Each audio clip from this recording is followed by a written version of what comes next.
자, 11번. 다음에 이제 제시된 단어의 의미에 맞게 쓴 문장으로 적절하지 않은 것은 있습니다. 자, 그래서 살다의 이제 의미를 던져줬죠. 경기의 놀이에서 잡히지 않고 계속 기능을 하다. 그 다음에 어떤 직분이나 신분 생활을 하다. 그래서 포인트를 이제 여기서 이제 경기나 놀이고요.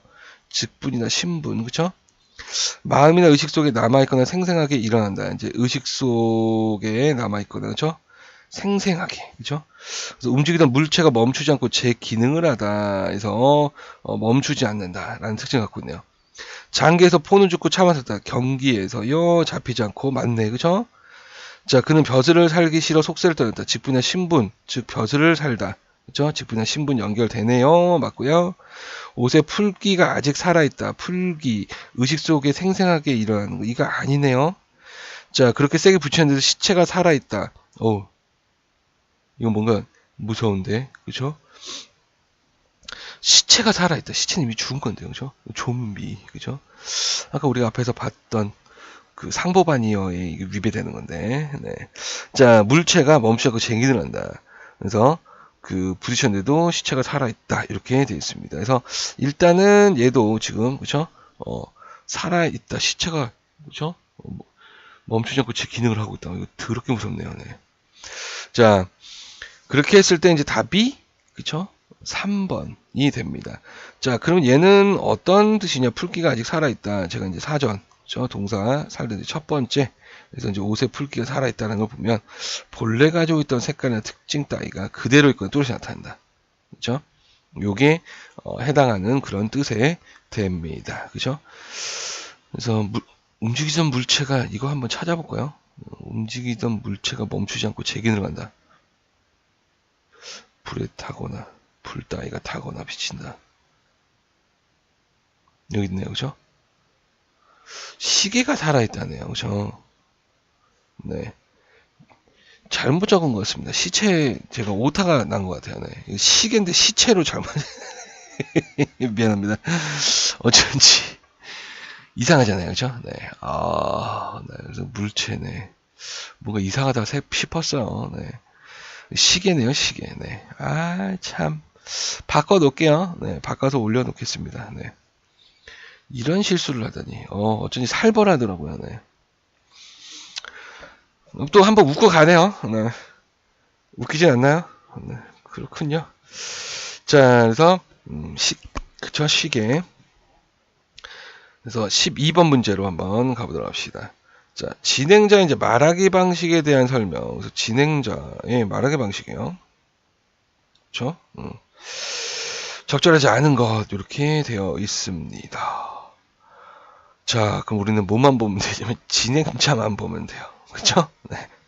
이 진행자가 한 말만, 그죠? 보게 되는 거고, 그 다음에 이렇게 있게 되고요. 그죠?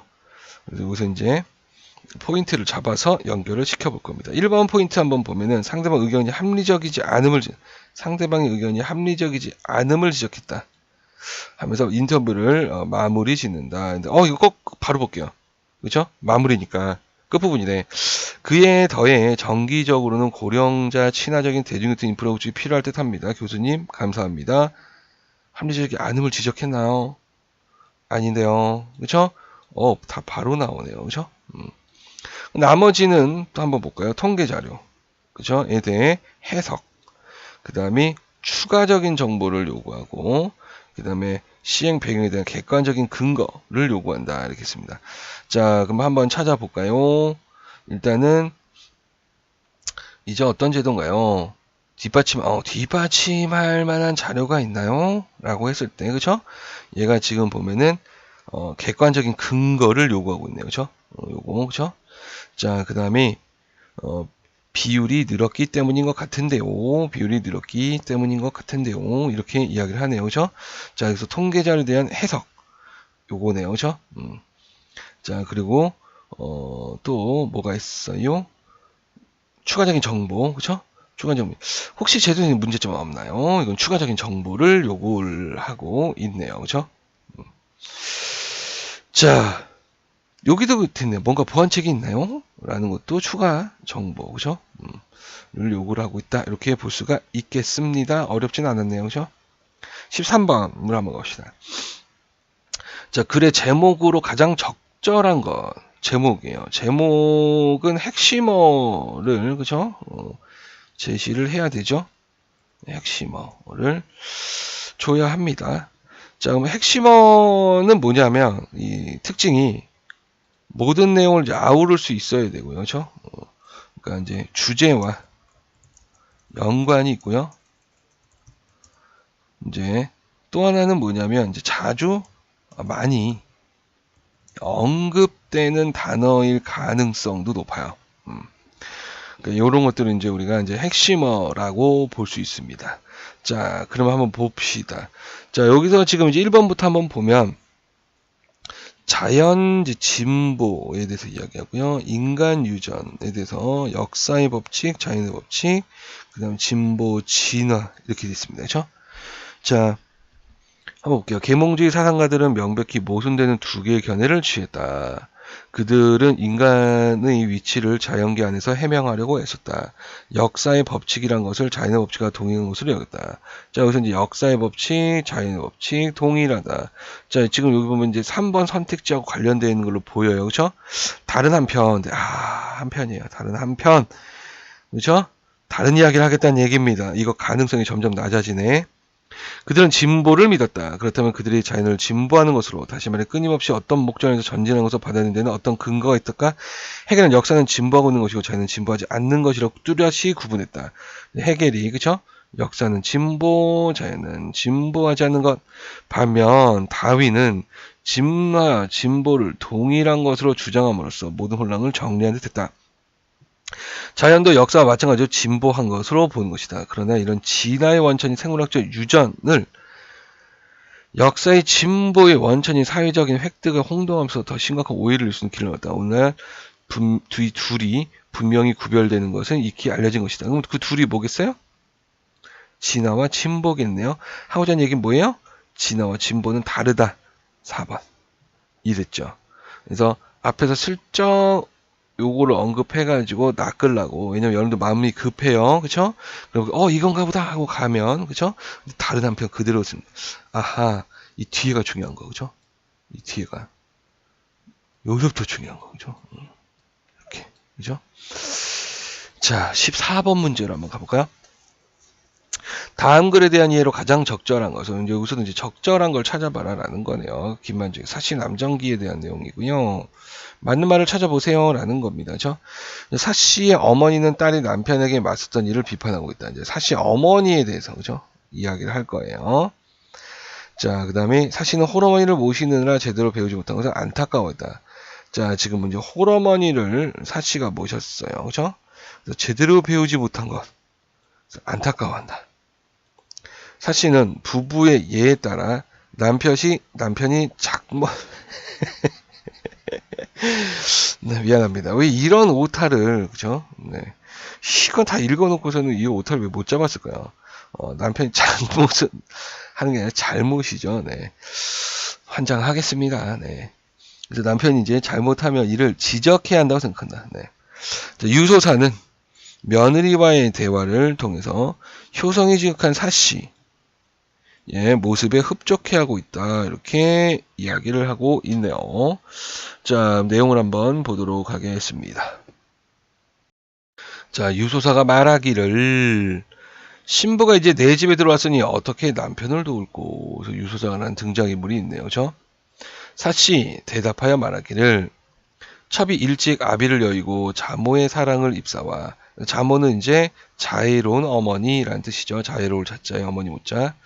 자, 본래 배운 것이 없으니 물으시는 말씀에 대답지 못하옵거니와 어미 첩을 보낼 때 중문에 임하여 경계하여 말씀하시기를 반드시 공경하며 반드시 경계하여 남편을 어기오지 말라 하시니 이 말씀이 경경하여 귓가에 있나이다. 유소사가 말하기를. 그러니까 지금 여기서 지금 보면 이제 경계하라는 거예요. 그죠? 어머님이 이제 경계하라는 이야기를 한 거죠.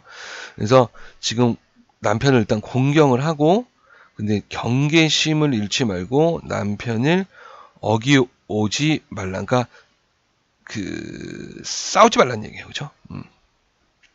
남편한테 어기오지 말면, 그러니까 이제 거스르지 말라는 의미죠. 그죠?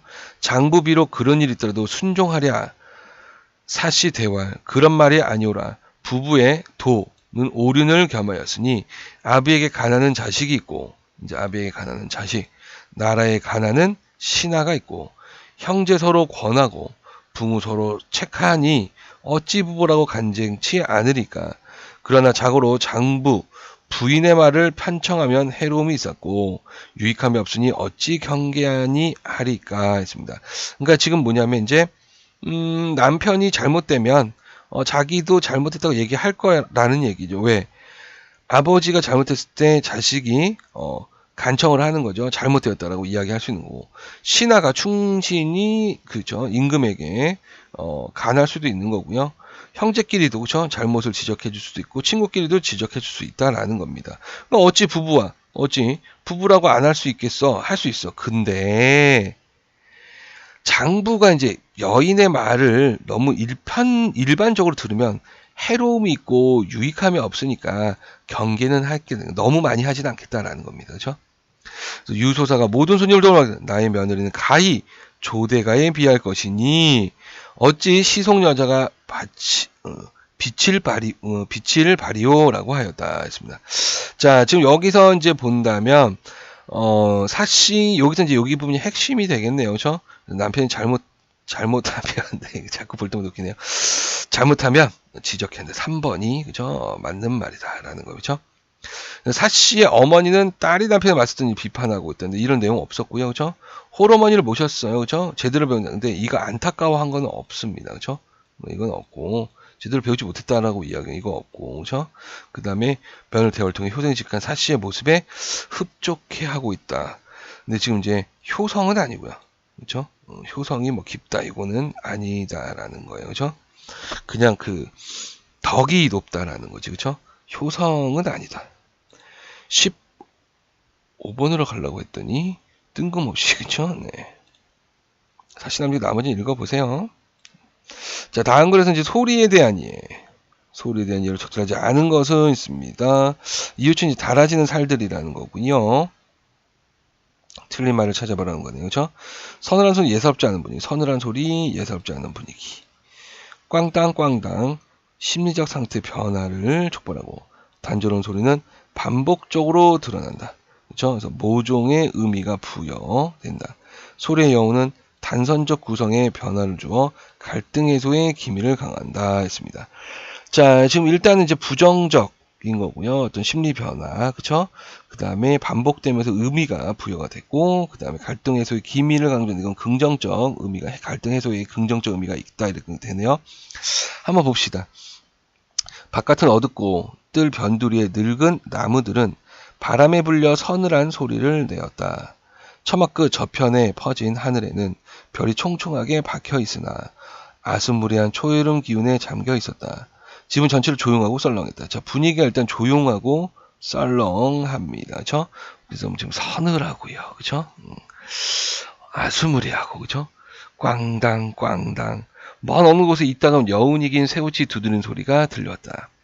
밑거리의 철공산 대장간에서 벌겋게 단 쇠를 망치로 두드리는 소리 같았다. 근처에는 그런 곳은 없을 것이었다.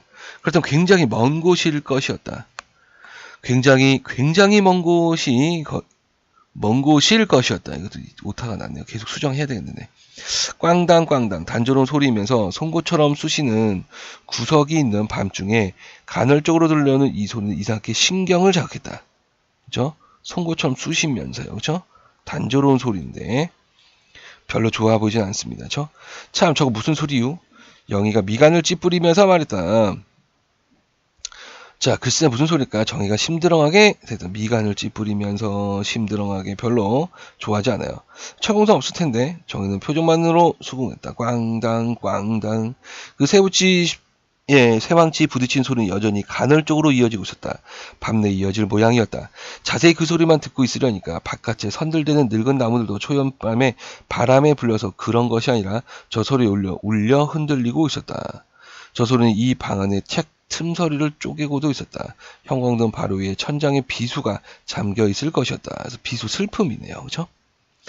자, 지금 여기서 지금 보면은 일단 서로 예사롭지 않은 분위기죠. 그죠? 꽝당 같은 심리 상태의 변화. 그죠? 처음에는 괜찮았다가 이제 점점, 그죠? 신경이 자극이 됩니다.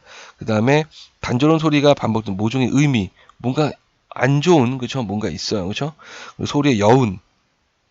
여기 있죠. 서울의 여운은 단순 변화, 갈등의 소리, 비수가 잠겨 있었다. 그래서, 아하, 이 부분이 답이네요. 갈등 해소가 안 되네요. 그죠? 답은 4번이다. 이렇게 볼 수가 있겠습니다. 그죠?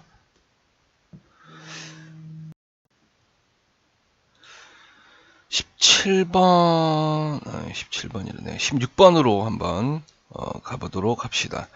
자, 다음 글에 대한 이해로 적절하지 않은 거 독서 영역이고요. 그렇죠? 적절하지 않은 거를 골라봐라 라고 이야기를 하고 있네요.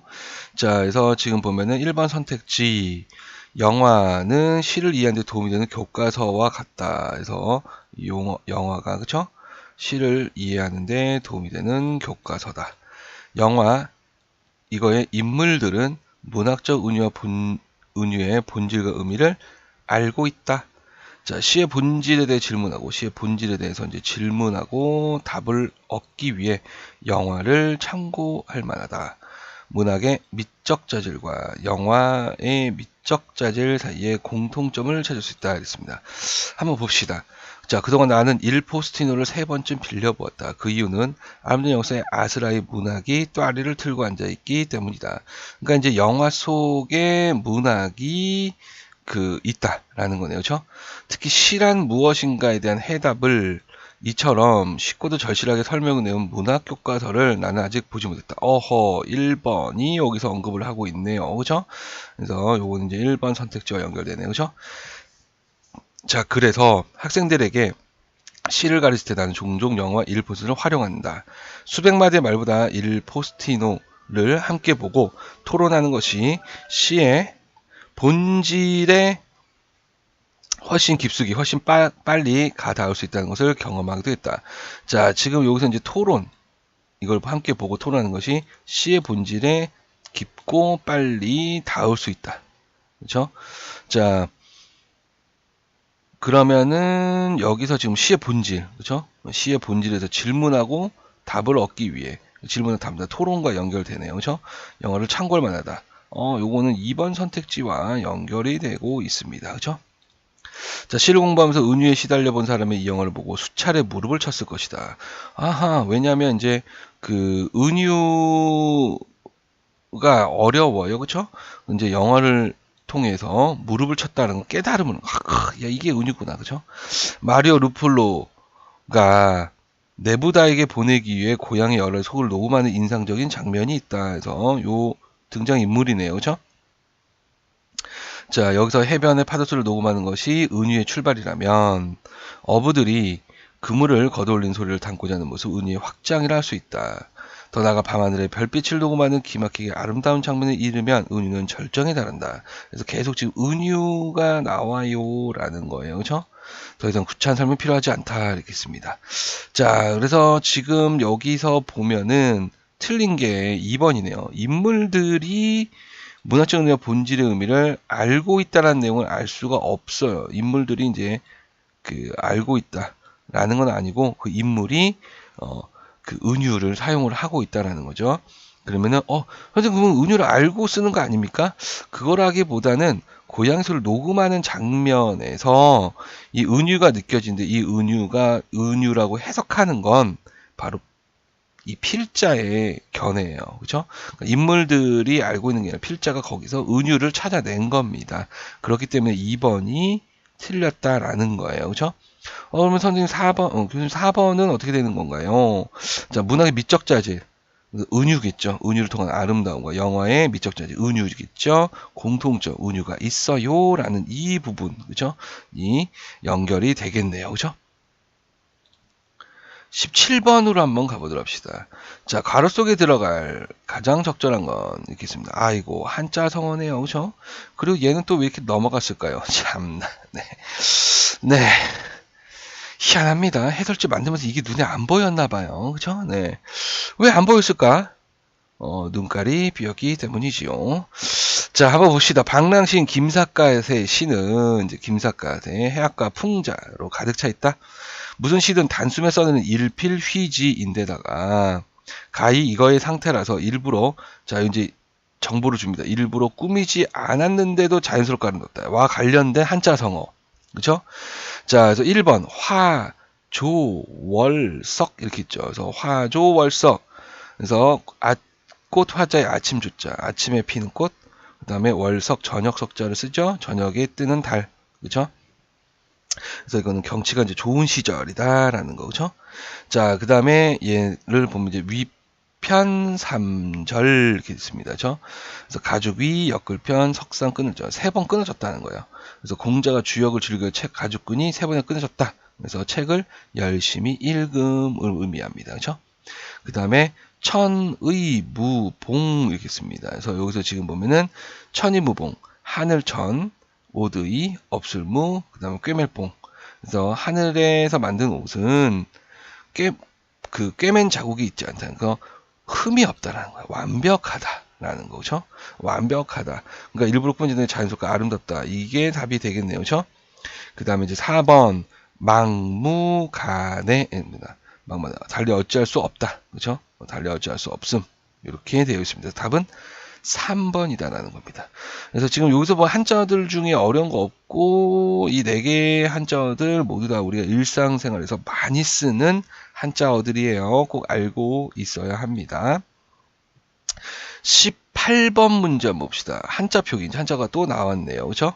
그래서 유명세, 복불복, 대중요법, 경위 이렇게 있는데 잘못된 거. 미치고 팔딱 뛰는 거죠. 그렇죠? 네. 우리가 여러분들이 이런 것들 한자를 찾아본 적이 없어서 그렇죠?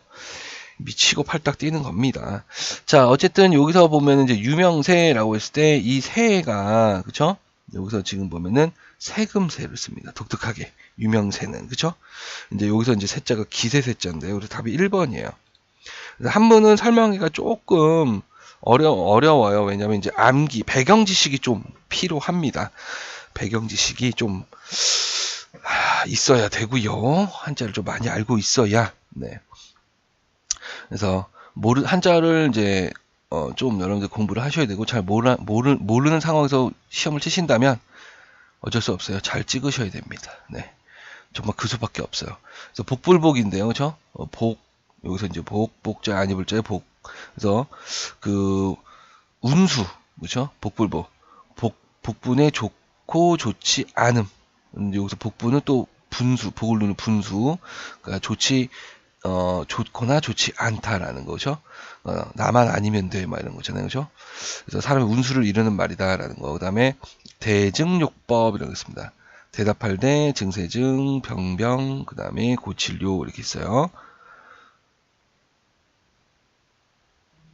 병병자가 없군요. 네, 병고칠요, 법도 법자입니다, 그렇죠?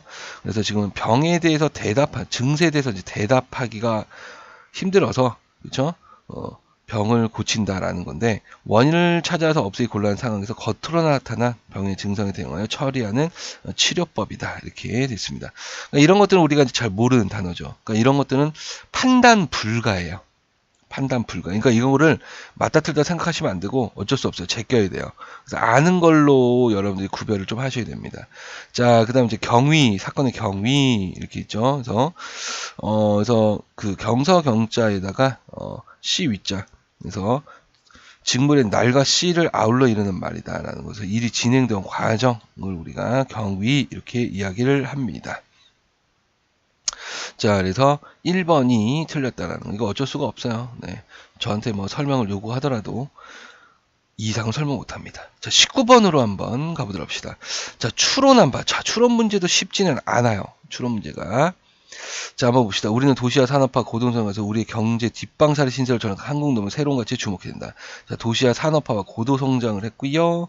자, 경제 뒷방살이 신세, 즉 무시당하는 건 한국 농업의 이 가치에 주목해라 라는 겁니다. 그렇죠? 농업은 경제적 효율성이 뒤처져서 사라져야 할 사양 산업이 아니다. 전 지구적 기후변화와 식량 에너지 등 자원이익에 대응하여 나라와 생명을 살릴 미래 산업으로서의 미래 산업이에요. 그렇죠? 농업의 전략적 가치가 크게 부각되고 있다. 농번주의 기치를 앞세우고 농업 르네상스 시대 재현을 통해 우리는 경제가 당면한 불확실성의 터널을 벗어나야 한다. 그러니까 먹고 사는 문제가 가장 기본적인 게 이 농업이죠. 그렇죠? 자, 우리는 왜 이런 주장을 하는가? 농업은 자원순환적이고 환경친화적인 산업이기 때문이다. 땅의 생산력의 기초에서 한계적 노동력을 고용하는 지연산업인 동시에 식량과 에너지를 생산하는 원천적인 생명산업이기 때문이다. 그래서 중요하다는 얘기죠. 물질적인 부의 극대화로 해서 한 지역의 자원을 이용한 뒤에 효용가치가 떨어지면 다른 곳을 이용한 유목민적 태도가 오늘 위기를 낳고 키웠는지도 모른다. 자, 이제 효용가치가 떨어지면, 그쵸? 다른 곳으로 이동한다. 무시한다는 거죠. 급변한 시대 흐름에 부응하지 못하는 구시대 경제 패러다임으로는 오늘날 역사의 동성이 어렵다. 그러니까 지금 이 앞부분이 바로 그 급변하는 시대에 부응하지 못하는 구시대 경제 패러다임으로 본 거예요. 이해되나요? 그러니까 물적 부의 극대화로 해서 한 지역에서 자원을 개발 이용한 뒤에 효용가치가 떨어지면 이동하는 것. 그렇죠? 즉 유목민적인 태도. 이게 구시대적인 거라는 겁니다. 그렇죠? 자, 이런 맥락에서 지키고 가꾸어 후손에 넘겨지는 정주민의 문화적 지속성을 존중하는 농업의 가치가 새롭게 조만든 이유에 주목함을 따라서 정주민의 문화적 지속력을 존중하는 농업의 가치, 그러니까 정착해서 한 지역에 정착해서 쭉 지속되는 것을 이야기하는 거네요. 그렇죠? 그래서 과학기술의 눈부신 발전 경과를 수용하여 새로운 상품과 시장을 창출할 수 있는 녹색 성장 사업으로서 농업의 잠재적 가치가 중시되고 있는 것이다. 이 과학기술이 발전을 했죠. 자, 이걸 수용해서요. 새로운 상품과 시장을 창출해야 됩니다. 농업이. 녹색 성장 산업으로서 바로 잠재적 가치가 중시되고 있다는 겁니다. 자, 1번 선택지 한번 봅시다. 고도 성장을 도모하는 경제 정책을 추진한 과정에서 농업 중심의 경제 패러다임을 지향하였다. 자, 고도 성장을 도모하는 경제 정책, 농업 중심의 경제 패러다임 지향, 이거 첫 번째 문단 여기서 언급을 했네요. 그렇죠? 첫 번째 문단에서 언급을 했다. 자, 2번 선택지. 효율성을 중요한 가치로 내세우는 경제 시스템은 미래 사회를 대변하는 한계가 있다. 이 부분이네요. 그렇죠? 효용성을 따지는. 그렇죠? 효용 가치가 떨어지면 구시대 경제 패러다임이야. 즉 앞으로의 급변한 시대에 부응하지 못해 한계가 있다. 얘가 두 번째 2번과 선택지와 연결되네요. 그렇죠? 유목생활하는 민족에 비해 정주생활하는 민족의 농업의 가치 증진에 더 기여할 수 있다. 자, 그래서 지금 정주 생활하는 민족이 농업의 가치 증진에 더 기여할 수 있다. 지금 보면은 여기 어디 나와 있냐면 정주민의 문화 지금 가치가 새롭게 조명된 이후에 주목할 만하다. 잠재 가치가 중시되고 있다라고 하는 걸 봤을 때 3번 선택지 여기, 그죠? 자, 녹색 성장 산업으로서 농업의 효율성을 드높이기 위해서 과학기술의 부작용을 성찰할 필요가 있다. 자, 여기서 포인트는 과학기술 부작용을 성찰. 근데 과학의 눈부신 발전 성과를 수용한다고 했어요. 긍정적인 관점이 나타납니다. 땡. 그렇죠? 4번 정답이 되겠네요. 그렇죠? 자, 마지막 문제입니다. 자, 글쓴이의 입장에 부합하는 것, 글쓴이 입장에 부합하는 것을 찾아봐라 라는 거예요. 그렇죠? 자, 효라는 것이 봉건가부장제 사회에서 비롯한 1차적인 인간관계. 효는 부모와 자식 간의 관계이므로 조건 없는 신뢰에 기초한다. 윗사람에 대한 복종을 절대시하지 않는 것이 유효적 윤리의 한 바탕이다. 자, 충의 도리를 다해서 효의 도리를 도달할 수 있다는 것이 인의 이치다. 이렇게 있습니다. 이런 내용이 언급되는지 한번 확인해 볼게요.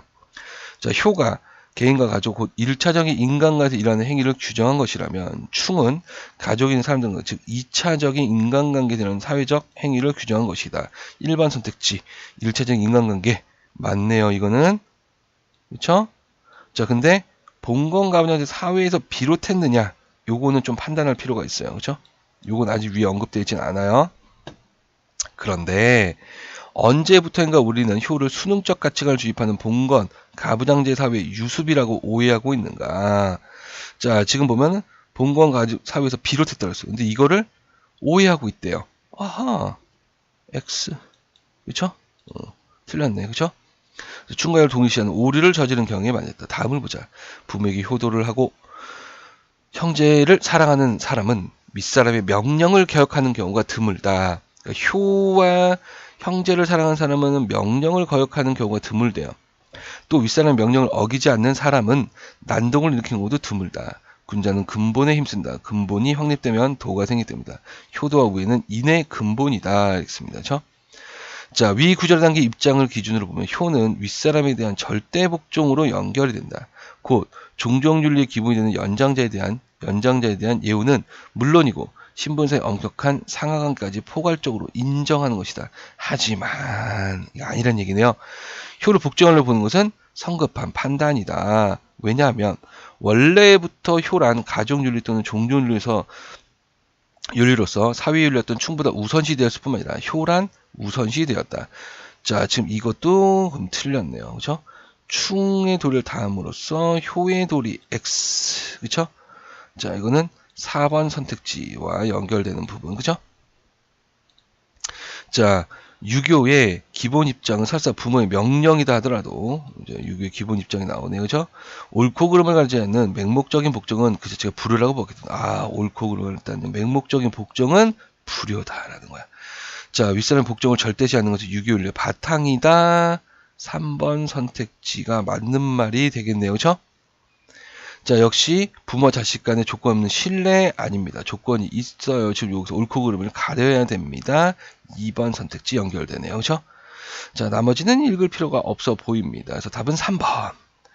자, 이렇게 해서 우리가 2019 9급 지방직 국어 기출문제 해설을 한번 해봤습니다.